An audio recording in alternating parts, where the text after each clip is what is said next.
Bienvenidos a Humanos en Proceso, un espacio donde las etiquetas se quedan fuera y lo único que importa es el deseo de sanar. Mi nombre es Carlos, estudiante de psicología y buscador constante de respuestas sobre la mente, las emociones y el arte de no rendirse. Aquí escuchamos a psicólogos, psiquiatras, coach, especialistas en adicciones y padrinos de AA, todos distintos pero con un mismo fin: ayudarte a comprender, a transformar y a seguir caminando. No se trata de quién tiene la razón, se trata de abrir caminos, porque nadie lo tiene todo resuelto, pero todos somos humanos en proceso. Comenzamos. Bienvenidos a todos al episodio 7 de Humanos en Proceso. El día de hoy tenemos como invitada a Mine Peñalosa. Ella es licenciada en Psicología Clínica y de la Salud. Y bueno, ella hoy nos viene a hablar del TLP, trastorno límite de la personalidad, y bueno, pues nos va a compartir sobre su experiencia, obviamente sobre todo su conocimiento, y pues estamos muy contentos de que estés aquí. Bienvenida. Y bueno, te cedo la palabra para que tú te presentes y obviamente pues posterior Carlos. A ver, primero yo, muchísimas gracias por su tiempo, su espacio, la verdad es que es muy valioso. Ella la había invitado desde hace cuando, la verdad es que es parte muy importante en la carrera y es un excelente ser humano, y como docente es una eminencia, para mí es una eminencia, siempre la ando adulando. Entonces, adelante, Emine. Hola, buenas noches. Pues agradecerles, ¿no? Agradecerles quizás que aperturen sobre todo estos espacios, ¿no? Creo que desde nuestra labor, desde nuestra profesión, desde las disciplinas que de alguna manera, bueno, nos especializamos, la realidad es que esos espacios son bastante útiles, bastante eficaces, considerando que el ámbito en el que trabajamos es bastante cotizado, ¿no? Muy privatizado. Entonces, la apertura de estos espacios pues nos permite llegar a más gente, orientar a más personas, evitar, ¿no?, muchas veces malas prácticas por parte de profesionales o pseudo profesionales que desafortunadamente pues en lugar de beneficiar perjudican, ¿no? Entonces, pues agradezco este espacio, ¿no? Agradezco tu invitación. Te comenté hace ratito, la realidad es que siempre es un gusto compartir pues estas cosas, y sobre todo con alguien que pues se está formando y que está ya casi a punto de convertirse, ¿no?, también en esta parte de psicología. Entonces, pues muchas gracias por la invitación. No, gracias a usted, y demos inicio a este tema tan relevante, ¿no?, que es el TLP, los síntomas y el autodiagnóstico, ¿no?, que la verdad es lo que usted menciona. Es impresionante cómo diferentes corrientes lo diagnostican de mala manera, y autodiagnosticarse es peor, ¿no? Pero bueno, para eso estamos aquí. Muchísimas gracias y adelante. Bueno, pues vamos a empezar a platicar un poquito acerca como del fíjate que durante mucho tiempo, el trastorno límite de la personalidad, desde el nombre, el marcarlo como trastorno, ha tenido muchos estigmas, y estigmas sobre todo por la dificultad de conceptualizarlo. Esto es algo importante porque ya desde el mismo concepto venimos acarreando un paradigma médico dirigido a la psiquiatría. Entonces, durante mucho tiempo, incluso en estos sistemas de codificación, ¿no?, como el DSM-5, que actualmente por ahí hay un avance y que ojalá ahorita lo podamos nosotros tomar en cuenta, ¿no?, como el avance y la evolución que ha tenido, sobre todo para este año, el impacto que va a tener este año el DSM-5, ahora ya su versión revisada. Pero desde esa situación, la dificultad de conceptualizarlo radica en que ha estado asociado a aspectos psiquiátricos, clínicos, psiquiátricos, médicos. Entonces, mencionar al TLP desde su mero concepto se hace referencia desde estos sistemas de codificación a un trastorno de personalidad. Un trastorno de personalidad que dentro de esta categoría no está ni en el grupo A ni en el grupo C. ¿Qué quiere decir esto? La psiquiatría es muy clara con la forma en querer clasificar las enfermedades mentales o los trastornos psicológicos. En el caso específico de la personalidad, marca tres grandes grupos. Intenta de alguna manera encasillar a las personas por su grado de funcionamiento y su grado de respuesta al entorno y su capacidad de adaptarse también a un entorno. Entonces, en el caso específico de la personalidad límite o el borderline, ¿no? Como normalmente también se le conoce, es complicado porque no entra ni en la categoría A ni en la categoría C, considerando a la como aquellas personas que de repente tienen algunos rasgos como de sobreexigencia, ¿no? De perfeccionismo, de estar muy alerta, de ser de repente como medio suspicaces de repente. Y en el grupo C, considerando aquellas personas que tienen cierta vulnerabilidad hacia la ansiedad y la depresión. El borderline no lo pueden o no lo han podido clasificar en ninguna de estas dos áreas. Entonces, por lo tanto, desde el mero concepto, desde esta perspectiva clínica o psiquiátrica, pues se le conoce límite, o sea, está entre el A y entre el C, ¿no? Esto es complicado porque quizás las personas que normalmente no están bajo estas disciplinas y que a lo mejor están viviendo cierta sintomatología, ciertos desajustes en su vida, ciertas alteraciones del estado de ánimo, pueden llegarse a confundir, ¿no? Pueden llegarse a autodiagnosticar. Hoy en día las redes sociales son, bueno, una maravilla porque nos acercan muchas veces al conocimiento, al conocer a otras personas, incluso otros lugares, pero desafortunadamente hay un mundo de información que muchas veces intentamos nosotros asumir como una situación propia y ahí encontramos una gran debilidad. Entonces, la intención precisamente del dar a conocer esta parte del trastorno límite o de hablar del TLP es identificar, identificar si es un trastorno, no es un trastorno, es una condición, es una enfermedad. ¿Cómo lo identifico yo? Eso sería bien importante. ¿Cómo las personas que viven quizás estas formas en las que se manifiesta, ¿no? El trastorno límite, realmente lo consideren si sí está pasando, ¿no? Y que no lleguen a un autodiagnóstico. Entonces, generalmente hablaríamos, o a mí lo que me gustaría hablar es diferenciar. Diferenciar y considerar las perspectivas. Tenemos nosotros 3 perspectivas con las que a mí me gustaría iniciar a tratar de conceptualizar y que las personas o la gente nos llegue a comprender en ese aspecto. Desde el ámbito de un segundo y perdón la interrupción. Es que me queda una duda o para... por ejemplo, antes se tenía la idea histórica, ¿no? Que era entre el borde, entre el límite entre la neurosis y la psicosis, que quedó ya descartado, ¿no? Entonces, iniciando desde ahí, también la probabilidad de recuperarse ya no es una utopía o sigue siendo una utopía. No, ya no. Ya no. ¿Y la posibilidad es grande? La posibilidad de restaurarse, sí. Con los tratamientos adecuados, sí. Sí.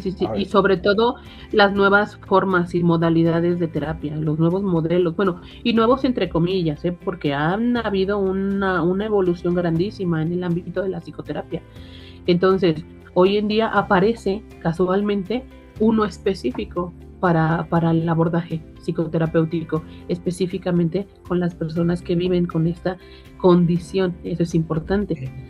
Esta forma en la que de repente se le ha catalogado, y creo que por eso era importante o es importante identificar de dónde viene esa categoría, ¿no? Pero sí, ¿tiene buen pronóstico? Yo creo que sí. Creo que basado a lo mejor un poquito en la experiencia que yo he tenido en los estudios que han habido, en las evidencias científicas de respuesta a la psicoterapia y la gran diversidad de recursos que hoy en día existen, ¿no? Para el abordaje, el apoyo, la contención de todo lo que se vive dentro del trastorno límite de la personalidad. Y si te das cuenta, creo que hasta cuesta ya un poquito de trabajo mencionarlo trastorno, ¿no? Sí, entonces, claro. Creo que a veces es más fácil como mencionarlo TLP, porque creo que ya nos evitamos esa parte del trastorno, porque seguimos estigmatizando, seguimos patologizando.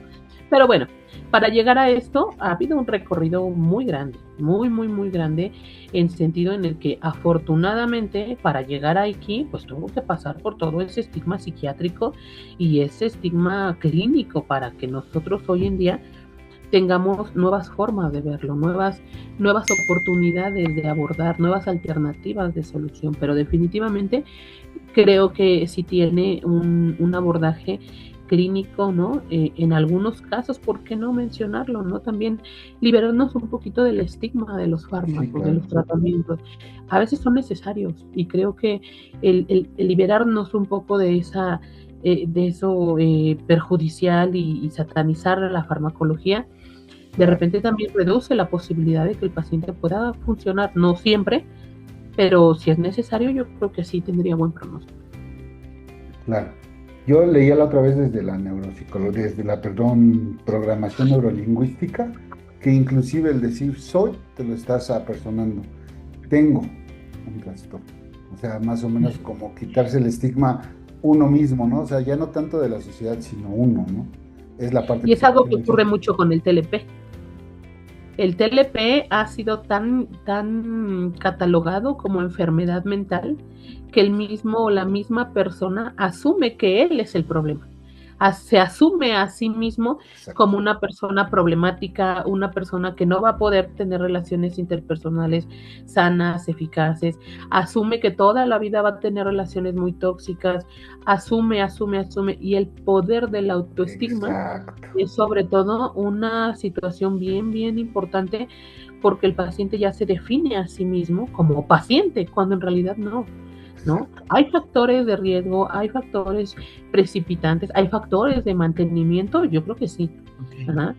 Pero de alguna manera el autoestigma que se da tanto en las personas que lo viven como en lo que escuchamos alrededor, incluso hasta de la misma práctica psiquiátrica, esto también es gravísimo, Carlos, porque hoy en día el psiquiatra para nosotros en el ámbito de la psicología es fundamental porque el trabajo interdisciplinario, transdisciplinario que debería o sería el ideal, ¿no?, de nosotros en el ámbito de la salud, no ocurre. O sea, vivimos en equipos multidisciplinarios en donde su nivel de atención es independiente y no hay un sistema de comunicación. Sin embargo, bueno, lo ideal, ¿no?, que hablamos de lo transdisciplinario, en el caso específico, por ejemplo, del trastorno límite de la personalidad, pues muchas veces el psiquiatra es el que va en contra de lo que nosotros marcamos, ¿no?, o de las posibilidades. ¿A qué lo atribuyo yo? Pues muchas veces al no actualizarse, ¿no?, a la falta de capacitación, a abrir la apertura también a nuevas perspectivas. El sector salud es muy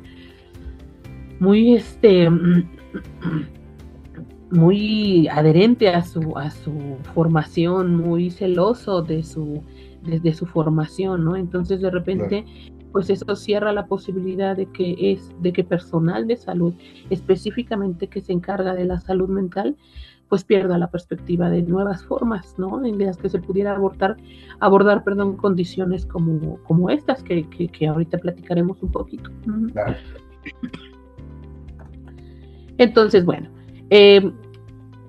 definamos más o menos bajo esas perspectivas. ¿Les parece? Un poquito más o menos, para que podamos entender cómo es que evoluciona el concepto y cómo llegamos hasta estas nuevas formas de brindar psicoterapia y de entenderlo sobre todo.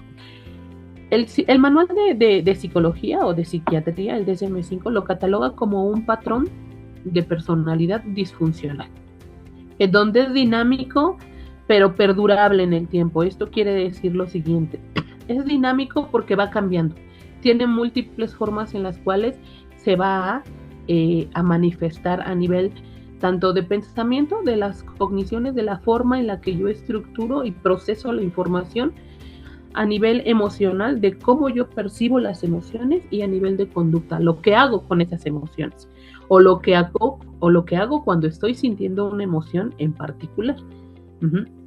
Sin embargo, el reducirlo en esas situaciones se marcaría como casi una lista de cotejos. Es como una listita, ¿no?, como un checklist, ¿no?, que nos hace el manual de DSM-5, genera sus criterios diagnósticos y nos marca, ¿no? De hecho, algunos, por mencionar algunos de los criterios diagnósticos, es precisamente, ¿no?, las conductas autolesivas.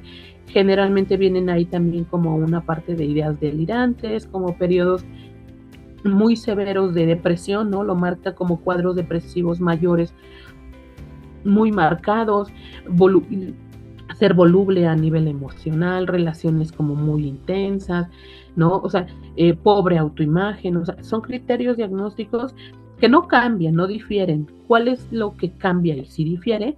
¿Cómo se manifiesta en las personas? ¿Cómo lo manifiestan las personas? ¿Y de dónde viene? Porque aunque haya un manual que nos especifica todas estas características, también hablamos del factor biosocial. ¿A qué se refiere esto? A que por un lado también hay marcadores biológicos que también de alguna manera empieza a hacernos pensar. Entonces no nada más es un checklist de lo que tú haces, sientes y dices, sino también hay un trasfondo, o sea, hay algo que está ocurriendo. Entonces, en ese sentido, el trastorno límite de la personalidad empieza, ¿no? Como a cambiar esa tonalidad, esa forma de manifestarse, de presentarse, y entonces, pues ya en la práctica clínica nos damos cuenta que no todos cumplen con esos criterios diagnósticos, que si sacáramos nosotros nuestra hojita de checklist, ¿no?, de criterios diagnósticos, muy probablemente tendremos muchos pacientes con ciertas características, pero ninguno se ajuste totalmente a esa lista de criterios diagnósticos. Entonces, eso por un lado, eso nos reduce la posibilidad de que a todos los que tengan eso, forzosamente tengamos que llamarlos trastorno límite, porque bueno, obviamente que también ahí consideraríamos la historia de vida, ¿no? ¿En qué momento crucial sientes todas esas cosas? ¿En qué momento te sientes invalidado? ¿Qué pasó para sentirte invalidado? ¿Qué ha pasado en tu vida para que tengas una percepción muy deficiente de ti mismo, ¿no? ¿Qué pasa en tu relación de pareja? ¿Por qué llegó a ser tan problemática? O sea, hay una historia de vida. Entonces, la segunda perspectiva es esa, de carácter biosocial. Entonces, ya nos está marcando, entonces no es un trastorno como tal, no es una enfermedad mental, es una condición que desde esta perspectiva biosocial nos dice, es una condición porque no nada más estás cumpliendo criterios diagnósticos. Hay dos cosas importantes. La primera, los marcadores biológicos. No quiere decir que traigamos un gen, ¿no? Como en las enfermedades médicas y traer ahí un cromosoma, un gen ni nada. Esta parte de los marcadores biológicos o de lo heredable, por así decirlo, la predisposición, hace referencia a lo temperamental, que sí se hereda. ¿Qué quiero decir con estos rasgos temperamentales? Que desde el núcleo familiar o desde el sistema familiar, principalmente los cuidadores o quienes fungen como cuidador, porque eso también sería otra cosa, el empezar a descartar que los padres son los culpables de ello, ¿no? Las prácticas de crianza. Hoy en día tenemos muchas perspectivas, un panorama muy amplio de cómo suceden y cómo se forman las familias. La misma familia ha dado un paso gigantesco de evolución. En los sistemas de crianza igual, las prácticas de crianza igual. Entonces, el reducirlos a un estilo de crianza, a una práctica, también abre muchas posibilidades, ¿no? Entonces, en este caso, hace referencia a los rasgos temperamentales. ¿Qué quiero decir con rasgos temperamentales? La capacidad que tenemos los seres humanos de afrontar situaciones dolorosas, traumáticas, agobiantes, complejas, y que no nos vayamos a extremos, que aunque los hay, no nos vayamos a extremos de tragedias y situaciones ya muy complejas. No, es cómo respondes a lo mejor al agotamiento que te genera tu trabajo, por ejemplo, que es cotidiano, que es habitual. ¿Qué estrategias tienes para afrontar ese estrés, por ejemplo, ¿no? Si alguien llega de un trabajo que le agobia, que le cansa, que tiene muchas horas, ¿cómo resuelve esa situación? ¿Cómo afronta el cansancio? Llega a su casa de malas, se enoja, le grita a la esposa, le grita al esposo, regaña a los hijos, ¿no? ¿Qué estrategias utiliza para poder autorregular? Porque eso es importante, no podemos cambiar contextos sociales. Por eso es que este es uno de los que también me parece a mí una maravilla el abordaje, porque retoma también aspectos psicosociales, contextos que muchas veces son desfavorables. La importancia aquí es radicar en por qué algunas personas sí responden al estrés y por qué otras no, porque otras tienen como mayor sensibilidad a situaciones de estrés, porque algunas otras, ahí es donde entra el TLP, ¿no? Entonces, Sí, adelante. Bueno, por ejemplo, podríamos hablar de entrada como la desregularización emocional, como una tipo hipersensibilidad y aunado con el contexto social, laboral, se hace una bomba de lo que usted está mencionando Sí, y no sí, saber sí. regular, ¿no? Por eso desregularización. Así es, Ok. así es. Entonces, y es que al final del día, la regulación emocional es una respuesta, un recurso psicológico que tendríamos los seres humanos o que deberíamos de tener los seres humanos, como les platico, ¿no? Para responder a necesidades ambientales, a condiciones ambientales, porque no podemos asegurar que siempre nos veré en nuestro trabajo, que siempre todo va a ser bonito, que no voy a tener un problema. O sea, Sí, el claro. mundo está lleno de caos. O sea, sales, manejas, ya chocaste, ya te la recordaron, o ya alguien se peleó, o ya ves una mala noticia. O sea, cómo el ser humano necesita recursos psicológicos para responder a un ambiente que es caótico y que aún así tiene que gestionar esas emociones. En el TLP ocurre algo importante. Ese marcador biológico está relacionado con los rasgos temperamentales, lo que él observa dentro de un entorno familiar, en cómo los demás, quienes están en contacto con él, quienes se han encargado de su cuidado, de su desarrollo, de su protección tal vez, en etapas de su vida muy, muy significativas, cómo responden también ellos, ¿no? Claro. Entonces, puede ser que también dentro de esos marcadores biológicos existan justamente esos rasgos temperamentales, la vulnerabilidad también de quienes vienen atrás, ¿no? O sea, tenemos una historia de vida. Y por el otro lado, el contexto. Este es uno de los criterios que nos ayudarían a identificar y a considerar el autodiagnóstico como un riesgo muy, muy grande, porque si bien el trastorno límite de la personalidad hoy en día tiene un panorama distinto desde su visión o su conceptualización y su abordaje, también es importante definirlo. ¿Hay una problemática clara? Sí, sí la hay. ¿Hay un riesgo quien mantiene ese tipo de situaciones o de condiciones? Por supuesto que lo hay. Uh-huh. Pero tampoco es como satanizarlo toda la vida y decirle, pues tú te vas a morir con el TLP y ahí vas a quedar. No, no, no. O sea, pero si hay una problemática grave y el factor social es sumamente importante para definirlo y descartar la posibilidad de marcarlo solamente como una forma en la que yo siento mucho. Hay muchos pacientes que llegan con ciertas situaciones desafortunadas de autodiagnóstico y se asumen a ellos mismos, ¿eh? Soy TLP o no seré TLP, ¿por qué? Es que siento mucho, ¿no? Es que soy muy intensa en mis relaciones, soy muy intensa en cómo siento, ¿no? Eso no, el TLP no se reduce a la intensidad, se reduce a lo contextual, a lo social, al cómo responder. Y el contexto social, les comentaba, es crucial para el diagnóstico clínico y para la determinación si necesita o no necesita abordaje psicoterapéutico. Y esto va relacionado con entornos invalidantes. Eso es importante. Muchas veces relacionados con traumas complejos durante la etapa infantil. ¿A qué me refiero con trauma complejo? Algún tipo de abuso, algún tipo de negligencia infantil, de maltrato infantil, violencia sexual, factores invalidantes, ¿no? Que están relacionados con el trauma complejo. Pero volvemos a otra cosa, no siempre van a ser traumas complejos. A veces un factor invalidante es la forma en cómo el niño percibe su entorno familiar. Quizás una forma de percibirlo es aquel niño que tiene a mamá, a papá o un sistema de familia que lo sostiene, pero quizás mamá y papá tienen que salir a trabajar. No hay trauma, no hay golpes, no hay abuso, no hay nada, pero mamá y papá no están. Él puede percibirlo como un entorno invalidante. ¿Por qué? Porque no juegan conmigo, porque no están ahí, porque a lo mejor me la paso casi la gran mayoría solo, o porque me cuida mi abuelita, o porque me voy con mi tía, o porque me tienen que llevar a actividades y en realidad no estoy con mamá y papá, ¿sí me explico? Eso puede ser una forma de percibir un entorno invalidante. Entonces, no siempre es un trauma, porque también eso es parte del estigma del diagnóstico, ¿no? Es algo me pasó y ya por eso ya generó, no.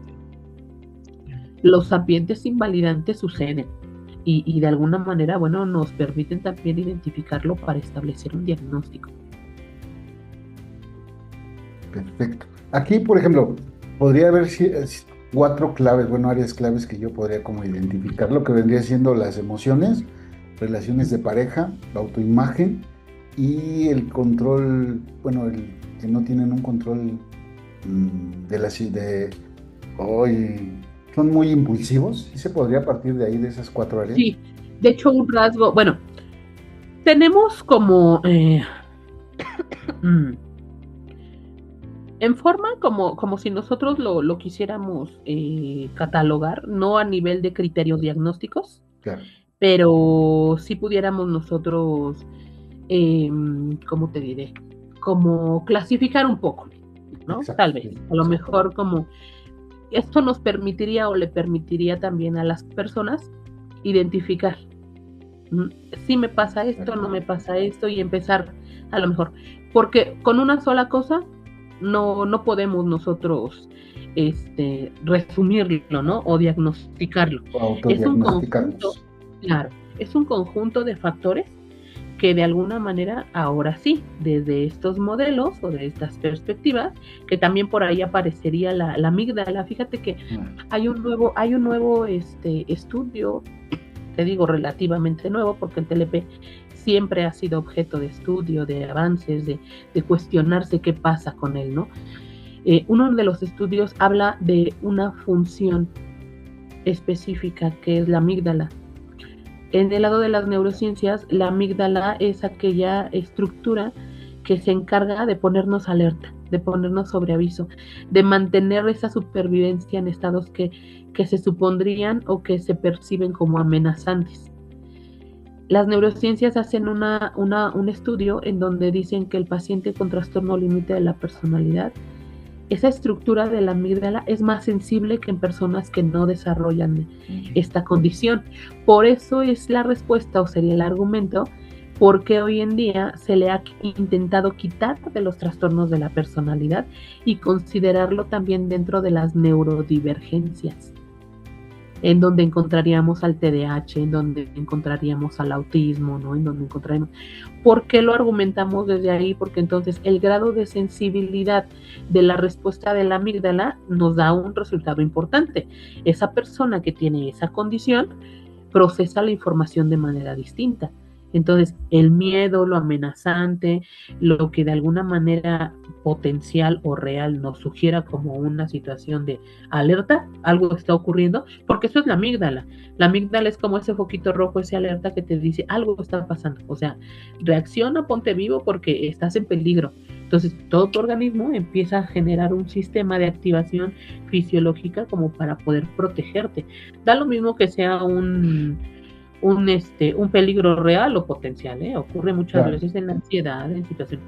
¿Qué ocurre desde este estudio y cómo nos los marcan? Que el paciente con TLP responde de manera más sensible, su amígdala responde de manera más sensible. Esto es bien interesante, Carlos, porque nos da la importancia de decir, bueno, entonces no es un trastorno, entonces no es una enfermedad, más bien es una forma diversa o diferente de percibir de percibir el entorno y de procesar la información de ese entorno. Entonces, por eso se le considera también, o se le ha intentado considerar como también dentro de las neurodivergencias. Esto reduce la posibilidad de tenerlo que estar estigmatizándolo, ¿no? Manteniéndolo ahí como. Entonces, ahí entraríamos con esa parte. Algunos, y ya resumiéndolo quizás, ¿puede ser respuesta a un trauma? Yo creo que sí. Ajá. Y por ejemplo aquí, bueno, desde la neurociencia, la amígdala manda esa señal. Y la que le pone freno, o mejor dicho, regula, es la corteza prefrontal. En ellos, ¿qué es lo que pasa? ¿Queda nula esa parte o qué es lo que pasa? ¿Por qué domina o por qué gana la amígdala? Claro. La corteza prefrontal, perdón, su función es la regulación emocional y el control de los impulsos. Exacto. Esto a través de los sistemas atencionales. ¿Por qué predomina y por qué reduce? Y esto es como si fuera un factor como que desencadena ciertas condiciones. Cuando la amígdala es más sensible, O bueno, vamos a ponerlo como en términos normales y luego ya hablamos como de esa parte. Claro, claro. En términos normales, lo que hace la amígdala es que está ahí, ¿no? Guardadita, cuando entra como en una situación en la que algo amenaza, es como si fuera un sensor, ¿no? Alerta a todo, ¿no? ¿A quién alerta específicamente? Al sistema endocrino. Y lo hace con elevación de niveles de cortisol. Esos niveles de cortisol hace como una activación de todos nuestros órganos vitales, del corazón, ¿no? Del hígado, del riñón, de los pulmones, de la digestión, bueno, hace todo un rollo, ¿no? Uh-huh. Por eso es que en cuestiones, por ejemplo, de ansiedad o en problemas de ansiedad, pues las personas sienten casi que les va a dar un infarto, ¿no? Porque el corazón está todo lo que da. Y esa situación es un factor de supervivencia. El organismo está diciendo, corre, huye, algo malo te va a ocurrir, o sea. Entonces, ¿qué pasa con la corteza prefrontal? Lo que hace es apacíguate, o sea, pon atención a lo que está ocurriendo, racionaliza un poco lo que está sucediendo, respira, o sea, no pasa nada, era una arañita en el baño, o sea, no era nada que te iba a pasar, era nada más eso, ¿sí? Entonces, nos ayuda a gestionar y a regular emociones. Entonces, lo que hace es empezar a bajar, nos ayuda a racionalizarlo un poco, a controlar esos impulsos de huida o de escape, y entonces baja, ¿no? Cuando nosotros regulamos esa emoción, bueno, el sistema parasimpático entra y, bueno, regula. Entonces ya nos dice, no, ya no tiene que latir el corazón, ya párale tantito, ¿no? Sino aquí le va a dar un paro y algo más así nos va a pasar. Entonces es un sistema de compensación, de equilibrio. ¿Qué pasa, por ejemplo, con los pacientes de TLP? Esa susceptibilidad de la respuesta al entorno, la amígdala es más sensible y entonces predomina. La corteza, aunque haga todo lo posible, esto ya va aumentando. Entonces, por más que pueda o que quiera regularlo la corteza, no puede. Okay. Entonces, trabajan en un sistema, aunque tienen funciones muy particulares, trabajan de manera simultánea. Entonces, una sube, la otra controla, ¿no? Pero si una sube de más, la otra ya no. Por eso es que también encontramos otra característica del paciente o de la persona que vive este tipo de condiciones, que es la impulsividad. ¿Cómo se manifiesta? A través de conductas de riesgo. Son impulsivos. Y ese sería otro criterio. Entonces, considerando estas características, sí encontraríamos o podríamos ya establecer el conjunto de esos criterios que a mí como persona que vivo todos los días o hago mis actividades cotidianas, me haga pensar si estoy pasando esto o solamente estoy en esto, ¿no? Entonces, la persona que vive con esta condición de límite o del borderline necesitaría cumplir 4 cosas.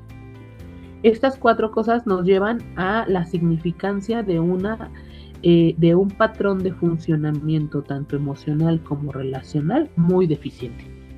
La primera sería la historia personal. Platicar o hablar o descubrir en su historia personal esas cosas que hablábamos. ¿Hubo un trauma complejo? ¿Viviste un trauma complejo?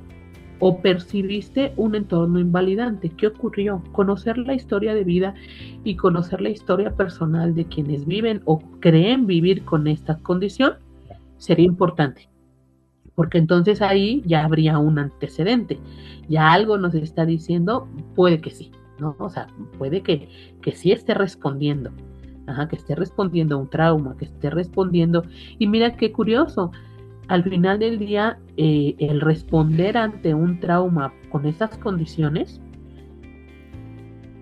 sería completamente normal, ¿eh? O sea, hoy en día vemos tantos casos de violencia, de abuso, de maltrato infantil, de que quien viva una condición o una situación o en un entorno tan hostil en una etapa temprana de la vida, lo más lógico sería, creo que lo complicado sería que no respondiera de esa manera, ¿no? Ante esa condición. O sea, es obvio que muchas veces pues tenemos que responder ante condiciones de la vida. El ser humano es frágil, el ser humano es vulnerable. Entonces, bueno, por un lado la historia personal, por el otro lado la historia de sus patrones de relaciones. Ajá. Cómo interactúa con los otros. Y no nada más relaciones sexoafectivas, que ahí también habría que platicar a lo mejor un poquito más a detalle cómo se manifiesta y cómo se responde ante ellas, pero hablamos de la forma de interacción. Uh-huh. Establecen relaciones o establecen, ¿no? Y esa sería la pregunta o el cuestionamiento. ¿Estableces o tienes relaciones afectivas sanas en tu vida, significativas en tu vida? ¿Tienes por lo menos un vínculo que funcione bien, ¿no? Que no haya complicaciones, que consideres o que percibas tú como una persona positiva en tu vida, que tú también otorgues cosas positivas en tu vida? Entonces, la persona que tiene TLP, uno de los criterios es ese. ¿Qué tan funcionales son sus relaciones interpersonales? Si no hay funcionalidad, otro foquito rojo. Algo está ocurriendo. Pero si tienes y generas estas situaciones, aún teniendo una historia de vida complicada, ya la hiciste, ¿eh? O sea, porque empezamos a descartar posibilidades o factores de riesgo. La tercera, la autoimagen, ¿no? Una autoimagen deficiente de mí mismo. Uh-huh. El que yo tenga como esa percepción tan complicada, ¿no? De mí mismo, que no me dé crédito por las cosas, que me considere quizás a lo mejor muy feo, muy fea, muy insuficiente, con muchos sentimientos a lo mejor de no voy a lograrlo, ¿no? Tener esa autoimagen pobre, bueno, ya sería otro indicativo. Descubrir qué pasa. ¿Y esa autoimagen errónea es relacionado con la dismorfia corporal? Sí, va. Muy diferente. Fíjate que no tanto. Fíjate que en este caso sí descartaríamos como la dismorfia corporal, porque no hablamos de un tema. La dismorfia corporal sucede como diagnóstico y como signo. ¿A qué me refiero con esto? Como diagnóstico, porque es una de las categorías que de repente encontramos en los trastornos de los TCA, en los trastornos de la conducta alimentaria.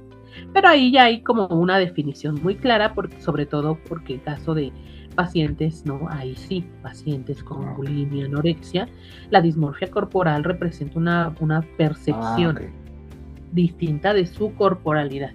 Y eso va en un grado como al miedo a ganar peso, ¿no? A esa parte estética. Y como trastorno, porque definitivamente es como la alteración de cómo me veo yo. Ajá. En el caso específico del trastorno límite, no ocurre como una dismorfia corporal. Esto va más bien como a lo emocional o perceptivo, pero de mí mismo. Hace referencia a los recursos psicológicos que en las etapas tempranas de la vida se tienen que instaurar. ¿A qué me refiero? Autoestima, autoconocimiento y autoconcepto. O sea, saber que tengo defectos, sí, pero también me tengo que dar crédito porque también tengo mis cualidades. O sea, no seré una supermodelo, pero pues tampoco estoy así como que digas, ¿no? O sea, la idea es esa, o sea, la idea del ser humano es que sí tenemos recursos psicológicos, pero recordemos que en el tema de la salud mental es bastante subjetivo, ¿no? Porque de repente, si sentimos como una forma me siento muy validado, muy en automático nos tachan como eres narcisista, ¿no?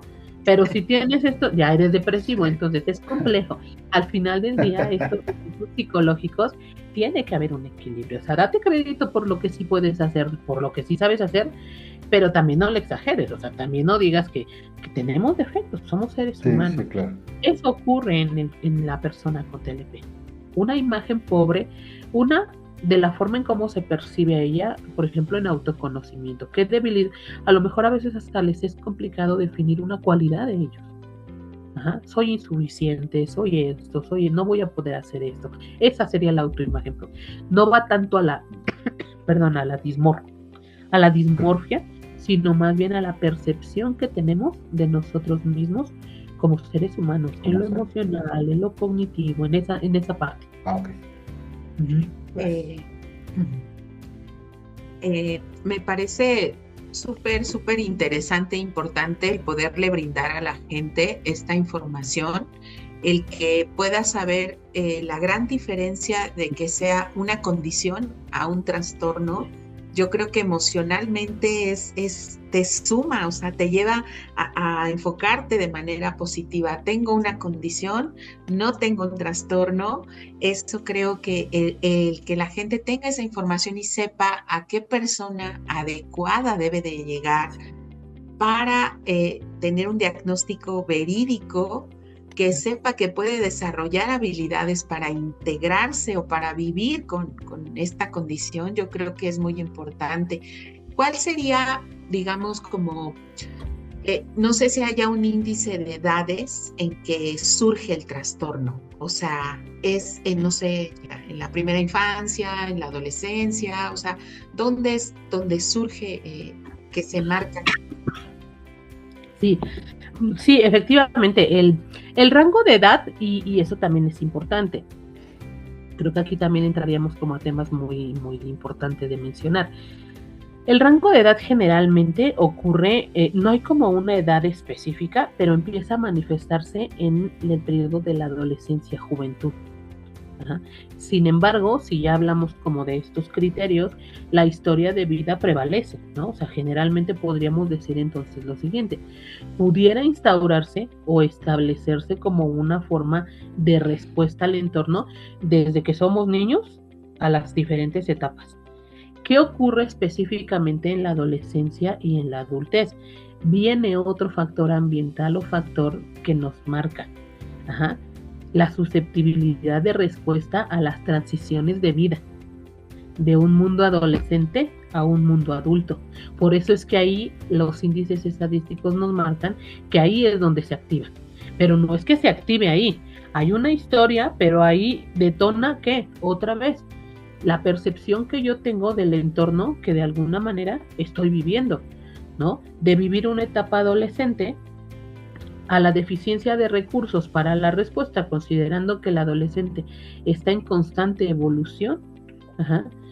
La vida adulto nos pesa y nos pesa muchísimo. Entonces, quien no tenga esos recursos, quien no tenga quizás a lo mejor ese ambiente que valide emociones, que de alguna manera esté presente, pues obviamente que para la persona con una historia de vida bajo estos criterios que ya mencionamos, la llegada a la adultez es un golpe terrible, ¿no? O sea, entonces, generalmente, ay, perdón, generalmente podríamos decir que el rango de edad se encuentra precisamente entre la adolescencia y la juventud. Esto también sería bien importante porque sería también como un factor de, ahorita que estamos a lo mejor en esa parte de la importancia de la prevención, ¿no?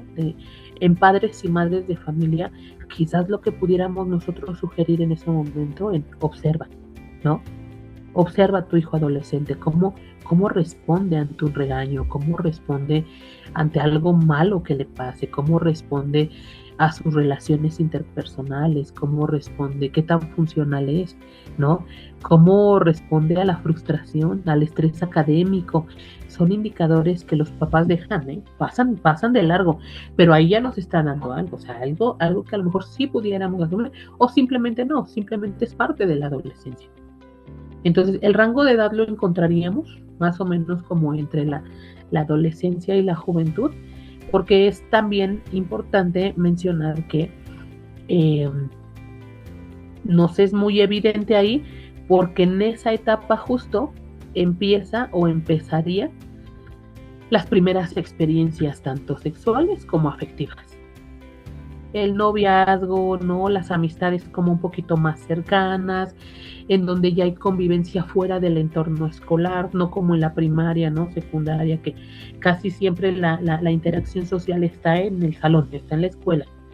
Ya entre la preparatoria, la universidad, ¿no? Ya todo eso, ya los factores sociales o cuestiones sociales ya se extienden, ¿no? Ya salen de casa, ya hay fiestas, ya vienen, ¿no? Les comentaba las relaciones o las primeras experiencias sexuales, ya relaciones de amistad un poquito más fuertes. Entonces, pudiéramos nosotros mencionar esa parte. Otro dato que ahorita, qué bueno que comenta con respecto al rango de edad, el género. Generalmente también hay índices estadísticos que nos marcan que el TLP es más frecuente en mujeres.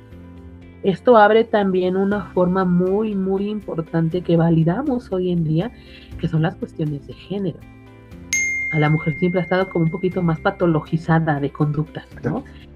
Entonces, ¿viven traumas distintos? Claro que sí, el contexto, eso es clarísimo, ¿no? Los sistemas de crianza entre un varón y una mujer, bueno, ya lo vimos, o sea, son complicados, son complejos, son diversos. Entonces, quizás a lo mejor ahorita con las perspectivas de género, una de las formas en las que hoy en día también adoptamos dentro de los ambientes terapéuticos y que necesitamos tener perspectiva de género para abordar precisamente estas categorías, sobre todo, ¿por qué? Porque a nivel de género a la mujer siempre se nos ha considerado como muy intensas, ¿no? Por no decir histéricas, pero siempre se nos ha considerado como tú eres intensa, ¿no? Tú sientes, el hombre es más fuerte, es más, o sea, marca esta hegemonía de entre varón y mujer o estos, y eso también es un riesgo, el asumirnos como mujeres, ¿no? Bajo esas características, porque fíjense que en esto sí ocurriría lo contrario. Quizás hay mujeres que sí lo viven, pero por el simple hecho de decir es que las mujeres somos intensas, dejen pasar un diagnóstico o dejen pasar un tratamiento. Entonces ya te asumiste, ¿no? Hay familias que incluso dicen, a mí me ha tocado en terapia hasta familiares decir, ay, no le haga caso, es que ella siempre es así. O sea, siempre está así, está loca, ¿eh? O sea, así es de histérica, así es de esto. Entonces, eso también nos ayudaría a entender que el ser mujer no te debe de especificar que así eres. Ahí sí también podríamos hacer todo lo contrario, el dejar o pasar desapercibido una condición que sí requeriría a lo mejor en un momento la atención. Y por ejemplo, ahorita que menciona eso, ¿no? De que las mujeres tal vez lo dejen pasar porque digan, soy intensa, es normal. Pero ¿qué pasa con el hombre que tiene el rol del fuerte? El hombre tenemos el rol del fuerte. No pasa nada, responde por tu familia, ve por los gastos, ve por esto, trabaja, y tú eres fuerte, ¿eh? No te puedes mostrar vulnerable. Yo creo que también ahí es un poquito, ¿no? Para los hombres. Sí, claro. Y la importancia de validar emociones también en cuestión de género. Porque, por ejemplo, ¿no? Ahorita que a lo mejor, y entra dentro del otro criterio que estableceríamos para el TLP, las conductas de riesgo.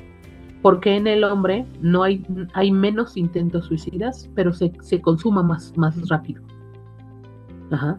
Y en las mujeres hay más intentos, pero la gran mayoría no se llegan a consumar. Entonces, eso nos marca también una situación. El hombre muchas veces parecería como un hoyo express, guarda, reprime, y cuando salió en su peor versión. Se vuelve agresivo, violento, contra él o contra los demás. Entonces, creo que también esa sería una manera de prevención, ¿no?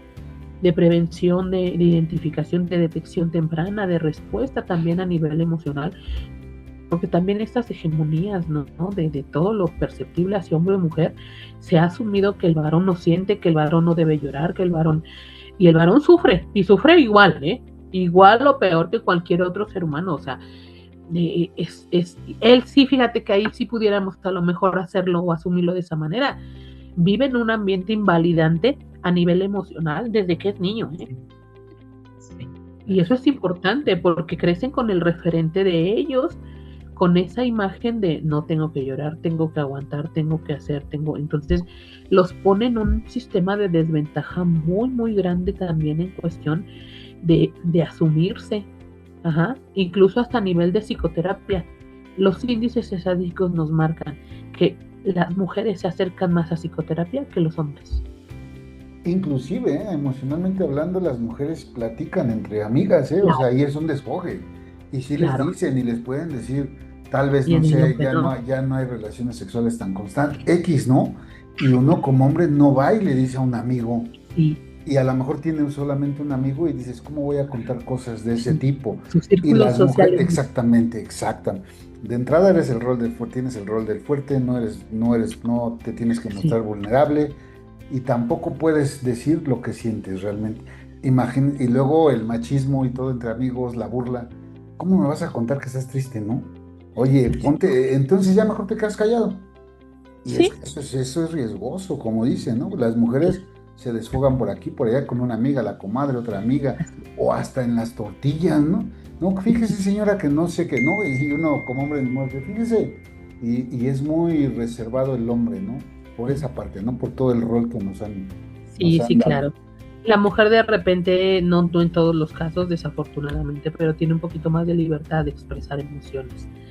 Y nos han catalogado también, ¿no? Como repetíamos hace rato, pero el hombre creo que sí vive en contextos de invalidación emocional por estos estereotipos de género, ¿no? Por y es un riesgo también, porque no quiere decir, quizás a lo mejor esto ahorita que la maestra nos preguntaba, este, eso también nos haría cambiar el rango estadístico, Claro. ¿no? A lo mejor no nada más es en mujeres, a lo mejor también es en hombres, pero no se dice, ¿no? Pero no se acerca, pero no hay abordaje, pero no hay tratamiento. Entonces, no podemos tener un rango estadístico, pues porque a lo mejor ni siquiera se acercan a una terapia, ¿no? Ni siquiera a lo mejor a veces se cuestiona, ¿no? ¿Por qué estoy sintiendo tanto? ¿Por qué me siento triste hoy? ¿Por qué? Entonces creo que ese sería un tema importante también a considerar, el validar emociones, ¿no? También o una forma de prevención en niños o niñas o en nuestras infancias, nuestras adolescencias, empezar a validar emociones independientemente del género. Ok, ok. Bien, como comentabas hace un momento, hoy hay como más información o más acceso a la parte de la validación de las emociones.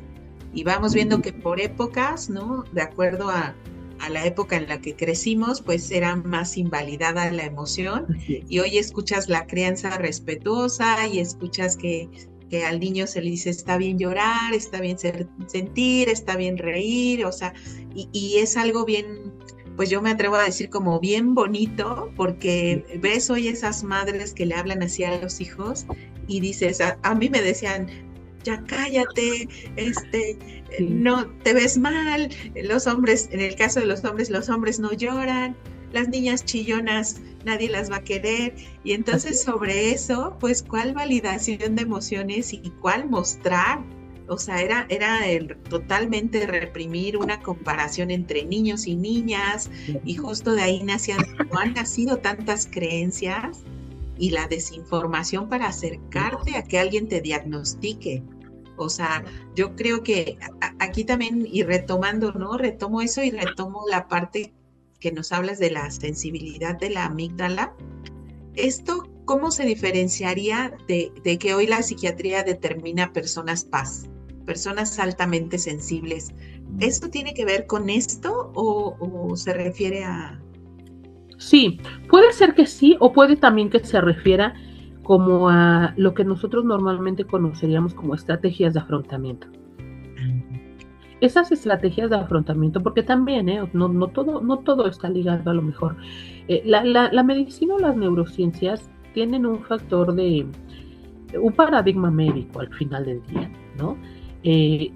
Creo que todo podemos nosotros, no podemos encasillarlo todo acá y allá, porque creo que seguiríamos la misma línea que desafortunadamente actual ha habido.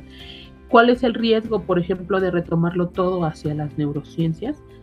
El factor de tratamiento, ¿no? Que sería la psiquiatría, los fármacos. Y la realidad es que a la gente le es funcional porque dicen, pues me tomo mi chocho, mi pastilla y miren, ya estoy como si nada, ya estoy feliz. Ojalá fuera así, ¿no? Pero en realidad no es así. Entonces, puede ser eso, puede ser que hayan personas que tengan un grado de sensibilidad de respuesta al entorno. Yo creo que sí, ¿no? ¿Cómo lo podemos ver esto? Incluso a nivel perceptivo sensorial. Por ejemplo, en el caso de niños neurodivergentes, ¿no? Con TDAH o con autismo, hablamos algo, por ejemplo, como la hipersensibilidad sensorial. Perciben de manera muy intensa los sabores, los sonidos. Entonces, ¿hay un factor biológico? Sí lo hay. No ocurre de la misma manera en el paciente con TLP, pero bueno, de que sí puede haber un grado. Esto lo reconoceríamos incluso desde la psicofísica, es ciencia. Los niveles de umbral y de sensibilidad es como cuando alguien nos pega, ¿no? O como cuando alguien se tatúa. Bueno, su grado de su umbral y su sensibilidad, bueno, pues ahí lo va midiendo, ¿no? Es una respuesta hacia el entorno. Puede ser esa parte. En el TLP puede haber, ¿no? Lo que mencionábamos, ya hay un estudio que dice que sí, el paciente con TLP o con esta condición, sí hay un grado de susceptibilidad de respuesta sensorial desde la amígdala.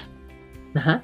Pero también está combinado con que una cosa es que yo lo tenga, pero también en factores psicosociales e incluso hasta de aprendizaje, ¿qué estrategias utilizo de afrontamiento al estrés? Ajá.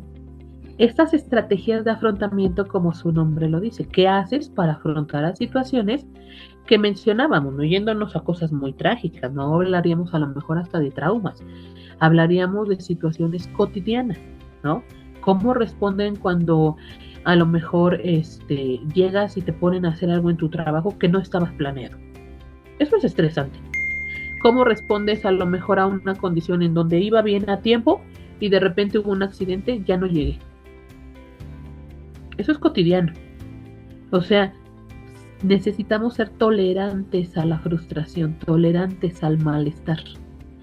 Cosa también que hoy en día con nuestros infantes, nuestras adolescencias, no hay, les gusta lo inmediato, o sea, todo. No quieren generar malestar alguno. Y ya lo vemos, ¿no? O sea, se me antoja algo, ya puedo pedirlo en línea y ya está. Ya no es como antes que decíamos, no, pues me lo tengo que comprar. Me gustan unos zapatos, no, pues me los tengo que esperar hasta el fin de semana, ir a la zapatería. No, ahorita los puedo comprar y además me llegan mañana. O sea, lo inmediato. Y eso es algo también importante que ocurre, por ejemplo, con el paciente, ¿no? Esta respuesta al estrés. Y es una de las estrategias del tratamiento psicoterapéutico que se hace, ¿no? Privatizar algo, ¿no? Privarnos del bienestar para poder generar tolerancia a la frustración. Entonces sí puede ser como el rasgo de la amígdala hacia el rango de sensibilidad, pero también puede estar dado por el mal uso de estrategias de afrontamiento. Por mencionar algunas, ¿no? La red de apoyo social, la valoración positiva, la valoración negativa, quizás a lo mejor la fuerza cognitiva. Ese tema, por ejemplo, de flexibilidad cognitiva es también bien interesante porque lo vemos en el paciente. La flexibilidad cognitiva y su antónimo, la rigidez cognitiva, habla de que el ser humano tenga la capacidad de generar estrategias alternativas de solución. Bueno, no lo pude hacer así, pero puedo hacer esto, pero puedo hacer el otro. Es flexible al cambio. Y esa flexibilidad cognitiva da como resultado la adaptación. Ajá. No me frustro, no me paralizo, no me bloqueo, ¿qué hago? No, o sea, busca alternativas, piensa, toma decisiones, juicio, o sea, búscale. En cambio, por ejemplo, los pacientes con TLP o quienes tienen esta conciencia no desarrollan flexibilidad cognitiva, más bien se quedan en la rigidez cognitiva. No puedo hacer nada, ya no voy a salir de aquí, todo está mal, todo me salió mal, no voy a poder, y eso sumado a la imagen autopobre, bueno, muy pobre, ¿no? De la autoimagen, al mal uso o estrategias deficientes de afrontamiento, al entorno que está invalidando constantemente, a los pocos recursos psicológicos. Bueno, por eso nace la impulsividad, porque y ahí nos daría el siguiente criterio. ¿Cuál sería el riesgo latente del paciente o de la persona que vive con la condición? Las conductas de riesgo. Y esas conductas de riesgo están generadas por esa rigidez cognitiva. Ya el mundo se me cerró, ya no puedo más. ¿Qué tengo que hacer? Me corto, ¿no? Empiezo a generar ideación suicida. ¿Ya para qué estoy aquí? O sea, ¿para qué estoy aquí si tengo un estigma, no ese autoestigma del que hablamos? Ideación suicida, las conductas autolesivas, las conductas autolíticas, ¿no? Que ya van definidas hacia el lastimarme con la intención de morir. Entonces, sí, ocurriría como en esas fases. Wow.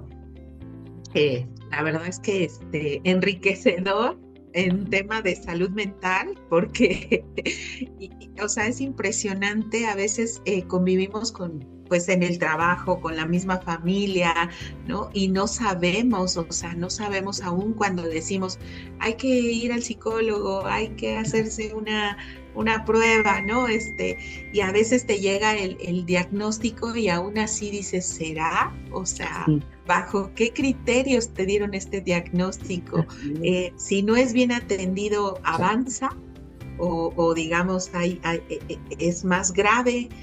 ¿Cuánto tiempo te lleva de que puedas hacer un progreso? O sea, bien comprometido, ¿no? Con tu salud, o sea, después de que te dan como el diagnóstico, si tienes ese compromiso contigo, ¿cuánto tiempo más o menos podrías decir ves una mejora en alguien?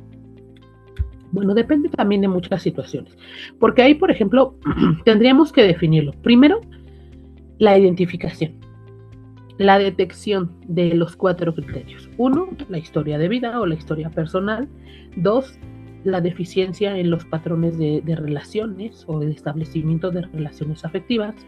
3, la regulación emocional, con qué capacidad regulo emociones.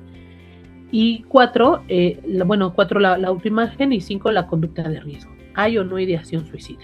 Ese sería casi el punto predominante y por el cual desafortunadamente es motivo de consulta. Llegan al psicólogo. No por tener relaciones interpersonales tóxicas, ¿no? Ni feas, ¿no? O sea, ni disfuncionales, porque parecería que a veces de repente, ese también es algo bien curioso de la persona con esta condición, porque el autoestigma ya nos lleva a yo soy intensa, o sea, yo soy así, ¿no? Lo asume como parte de su funcionamiento interrelacional. Y bueno, la normalización que ha habido tanto del tóxico y la tóxica y relaciones de esta forma, reduce la posibilidad de que alguien se anime a tomar terapia o a ir y solicitar ayuda por eso, entonces pasa desapercibido.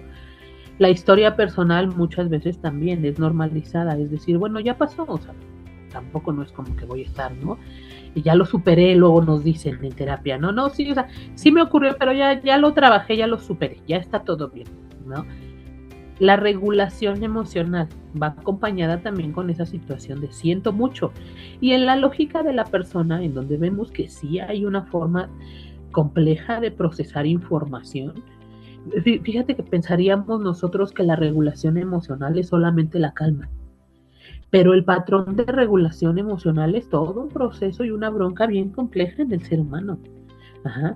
Para que nosotros lleguemos a una regulación emocional, primero tengo que o debo de tener educación emocional y después inteligencia emocional. O sea, ¿qué quiero decir?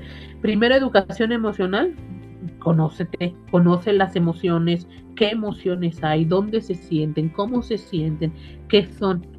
Después, inteligencia emocional, ¿dónde las siento?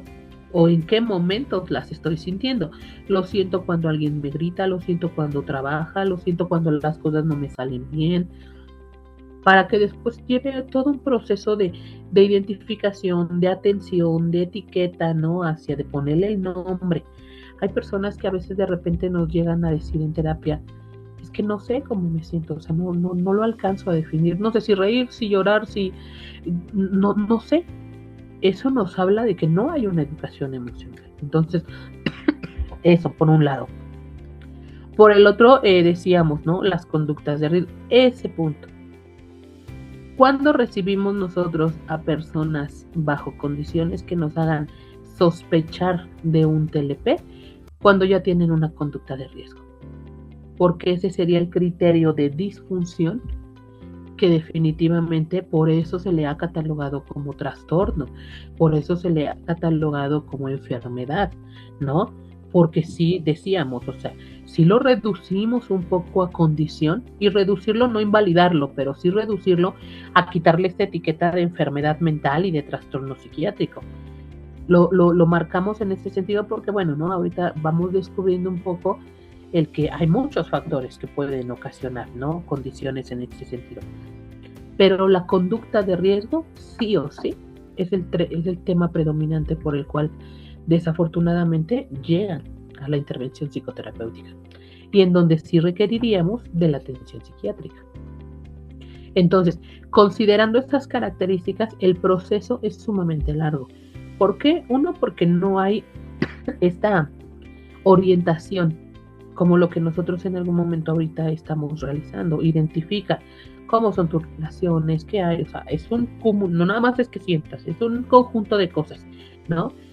Por otro lado, la tardanza en el diagnóstico, ¿no? El ir y venir en un país como el nuestro, en donde la salud mental es una prioridad, pero no la hay, se reduce mucho la posibilidad de diagnóstico. Y eso, bueno, pues también nos genera dificultades en diagnósticos certeros, en valoraciones certeras, en seguimientos clínicos o psicoterapéuticos o psiquiátricos, porque la salud mental está fuera del presupuesto de salud. No hay. Entonces, eso también podría ser como una forma en la cual desafortunadamente, pues la psicoterapia está tan cotizada, ¿no? Porque la salud mental cuesta. Y desafortunadamente no hay recurso que sostenga a veces a las familias para solventar por un lado psiquiatría y por un lado psicología o psicoterapia. Entonces, eso podría ser. Ahora, si todo lo viéramos como muy, muy, muy bonito y todo como considerando los recursos y todo ello, otra deficiencia que desafortunadamente tenemos: ¿a quién voy? ¿A dónde voy? ¿No? ¿Con quién voy? O sea, no es como que nada más vayas con el psicólogo y ya te sientes y platiques, o no. La orientación acerca de las modalidades terapéuticas y de los enfoques terapéuticos, de los servicios clínicos a nivel de psicoterapia. ¿Quién sí, quién no? Y no quiere decir que sea bueno o malo un enfoque, pero sí hay parámetros de atención para las personas con estas condiciones, así como la hay, por ejemplo, especialistas para el autismo, especialistas para el TDAH, especialistas para la ansiedad, para la depresión, etcétera, etcétera. Así hay una persona dentro de la salud mental especializada en el paciente o persona que tiene y presenta estas condiciones. ¿Por qué es importante la especialización? Porque nos va a dirigir y orientar a lo que sí es y a lo que no es, y a darnos tratamientos adecuados, diagnósticos oportunos, para lograr un pronóstico pues muy favorable, ¿no? Y en este caso, ¿cuál sería como la terapia de elección? Hoy en día, la terapia que nació justamente para ello es la terapia dialéctico-conductual. Nace del enfoque cognitivo-conductual, pero atraviesa. Y porque la terapia dialéctico-conductual mantiene objetivos muy particulares, basándose en esos criterios de los que hablábamos. Entonces, asumiendo que tiene, ¿no?, el seguimiento adecuado de esa situación, no hay cura porque no es una enfermedad. Hay una restauración del funcionamiento a nivel emocional y relacional. Sí, eso nos otorga un pronóstico muy favorable, ¿no?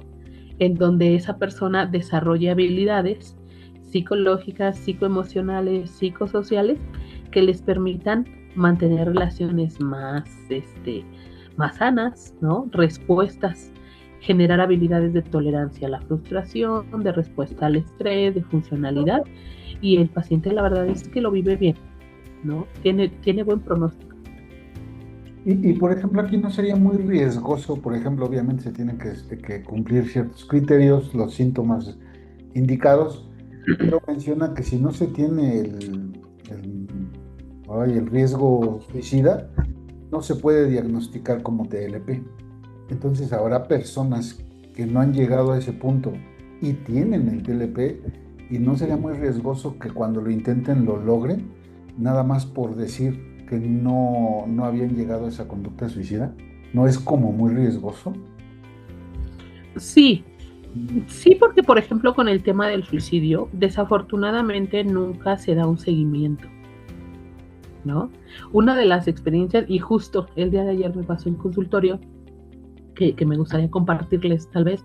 Gracias. Es que me llegó una paciente, ¿no?, con intento suicida el día martes en la madrugada, se corta, ¿no? Se corta, realiza conductas autolíticas, se corta las venas y la descubren en casa, ¿no? Es una adolescente de 19 años que la descubren en casa alrededor de las 4 de la mañana, sus padres, ¿no? Ella se asusta de repente, pierde mucha sangre, se mete a bañar, la escuchan sus papás y la encuentran, ¿no? Entonces la llevan a la Cruz Roja y la suturan, la mantienen, le colocan un suero y la mantienen ahí hasta en la mañana del día de ayer, ¿no? Conmigo acuden más o menos como alrededor de las 4:30, 5 de la tarde, y haciendo la valoración, nunca le preguntaron qué pasó. No hay un seguimiento. O sea, ellos se encargaron de lo que debían, de atender la urgencia. Suturar, hacer, cuidar, atender, contener, ¿no? Eliminar el riesgo hacia la vida que ahí tenía. Pero hasta ahí, vete a tu casa y ya, ¿no? Eso es un riesgo importante porque esto reduce el que nosotros diagnostiquemos bien. Porque efectivamente es riesgoso, por supuesto que sí, porque no podemos nosotros asumir que quienes cometen un intento suicida, todos van a tener TLP. Exacto. Pero puede que sí, ¿no? No podemos asumir que todos los pacientes que tienen o que las personas suicidas tienen depresión, pero puede que sí. Ajá. O sea, la importancia del seguimiento, la importancia de la atención psicológica, la importancia de la valoración psicológica es necesaria, porque entonces reduciríamos la posibilidad de brindar un diagnóstico oportuno y un tratamiento en un momento en el cual sí se le pueda rescatar, ¿no? Tomemos el caso, por ejemplo, que anduvo mucho en las noticias, ¿no? De la chica que se avienta al carro. ¿Qué hay detrás? O sea, ¿qué hay detrás para que una persona pueda tomar esa decisión? ¿Me explico? Entonces se reduce solamente a lo que vemos, pero ese es un indicador de la importancia del acercamiento, de la importancia de la valoración en salud o en temas de salud mental. Es riesgoso, por supuesto, porque creo que perdemos la línea en la cual quienes nos dedicamos a lo mejor al ámbito de la salud mental sí podamos ser un factor de cambio.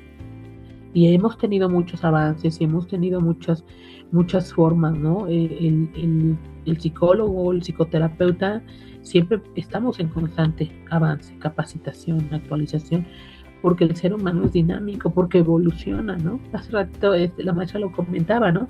Antes no quiere decir que no había, pero éramos invalidados, o sea, éramos de, tú cállate, ¿no? Tú, ¿quién te va a estar llevando el psicólogo? No, aprendíamos así, ¿no? Entonces, creo que sí, es muy riesgoso, sí, yo creo que sí.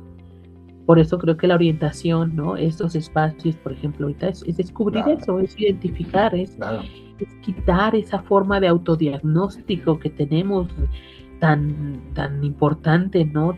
Tan asumir que sí eres. Hay personas que incluso llegan a la terapia ya diciéndonos, ¿no? Yo soy depresivo, tengo TDAH, tengo esto, tengo el otro. ¿Y dónde lo viste? No, es que lo vi en TikTok y yo coincido con todo eso, ¿no? O sea, yo sé que sí lo tengo. Ese riesgo del autodiagnóstico reduce la posibilidad de realizar valoraciones psicológicas minuciosas para determinar si lo es o no lo es, ¿no? Y cómo te podemos ayudar, cómo puedes redirigir tu vida, cómo puedes funcionar, ¿no? Y vivir de una manera un poco más plena, tener una calidad de vida pues mucho más benéfica. Hoy se habla mucho del bienestar psicológico, eso buscamos. Ya no reducirlo a una salud mental, ¿no? Pero sí a una calidad de vida y un bienestar psicológico que por lo menos nos permita ser funcionales, ¿no? Vivir de manera plena, disfrutar relaciones, ¿no? Disfrutar hasta lo que no sucede, ¿no? Sí, claro, la verdad es que vivimos en un mundo muy acelerado, ¿no? Ya buscamos la paz emocional, paz mental, porque realmente ahorita está complicado ya por todos lados, ¿no? Y digo, bueno, ojalá lo pueda lograr o lo podamos lograr todos, ¿no? Y maestra, le agradezco, esto es muy enriquecedor, la verdad es que no queda de ver nada, yo sabía, por eso la insistencia con usted. Y esperemos que la gente vea esto y que llegue a muchas personas, ¿no? Porque se trata de eso, de ayudar y que la gente vea, que la gente se atienda, ¿no? Pero de manera profesional, a donde ellos quieran, ¿no? La corriente que ellos a lo mejor crean correcta. Por eso aquí en este espacio invitamos a diferentes psicólogos, diferentes corrientes, precisamente para llegar a mucha gente y que ellos mismos elijan. Pero adelante, Olga. Pues de igual manera, reiterando el agradecimiento, más adelante que podamos tener nuevamente un espacio contigo, yo estaría encantada. Y yo creo que también a toda la gente que vamos a llegar de igual manera, porque es información, pues así como esa frase que por ahí escuchamos, ¿no? Información que suma Que cura. que cura, ¿no? Información que cura. Ahora la vamos a poner información que suma para que la gente pues sepa a dónde ir, a dónde acudir. Pues hay mucho más yo creo que puedes aportar para este espacio y la verdad yo me siento pues agradecida y pues también compártenos tus redes sociales, no sé dónde es que la gente pudiera contactarte. Sí. Bueno, pues yo también agradecerles. La realidad es que creo que hay muchas formas en las que nosotros pues podemos, ¿no? Aportar más. Yo siempre soy muy clara en ese sentido. Creo que el prevenir nos ayuda mucho, ¿no? Apostar por la prevención, yo creo que siempre va a ser un camino bien importante antes de la rehabilitación. Creo que todavía podemos efectivamente, ¿no? Sumarle muchas cosas a ello y creo que entonces, pues yo muy agradecida, pues muy orgullosa, ¿no? También de que Carlos, ¿no? Conociéndolo a lo mejor en un entorno educativo, lo veo, y pues obviamente en este ámbito ya profesional, pues la realidad es que es bien satisfactorio ver, ¿no? Que personas se interesan, ¿no? Por este tipo de cosas y los espacios nos sirven para eso. Las tecnologías creo que no son del todo malas, ¿no? Nos acercan a esto. Y sí, con todo gusto, el día que ustedes gusten y pues en lo que yo pueda también sumar, ¿no? Dentro de estos espacios, pues yo estoy ahí. Mis redes, bueno, pues sí, generalmente ahí está mi teléfono, creo que en algún momento, no sé si les pasé ahí mi contacto, ¿no? Creo que ahí tienen por ahí mi contacto, ¿no? Yo trabajo precisamente ese enfoque cognitivo-conductual, la terapia de aceptación y compromiso y la dialéctica conductual, ¿no? Entonces, pues ahí seguimos, ¿no? Para lo que se ofrezca, incluso para estos espacios, ¿no? De orientación, de aprendizaje, pues adelante. Muchísimas gracias por el tiempo, por el espacio. Claro que sí, si me lo permite, entonces etiquetaría ahí el número, no sé si gusta dejar también sus redes sociales para que se acerquen, porque estoy seguro que mucha gente tiene la necesidad, ¿no? Y si ve las redes sociales, a lo mejor no se acercan a uno, pero directamente a ustedes. Así es. Sí, mis redes sociales, el Instagram y el Facebook, estoy igual así como mi nombre, ¿no? Minetaki Peñalosa. No creo que haya muchas con ese nombre, entonces yo creo que es fácil que me encuentren. Entonces, ahí podemos ahí estar y con todo gusto. Perfecto. Y mi teléfono de contacto también, ahí aparece también la dirección del consultorio, ¿no? Entonces, a la orden para lo que se necesite, se requiere, y pues ahí estamos. Muchísimas gracias nuevamente. Al contrario. Pues buenas noches. Buenas noches, esto fue Humanos en Proceso, el episodio 7, y bueno, pues acá como siempre sabemos que muy auténticamente también cometemos errores. Siempre, sí. Nos vemos en el siguiente. Gracias, Bye, muchísimas gracias. Bye.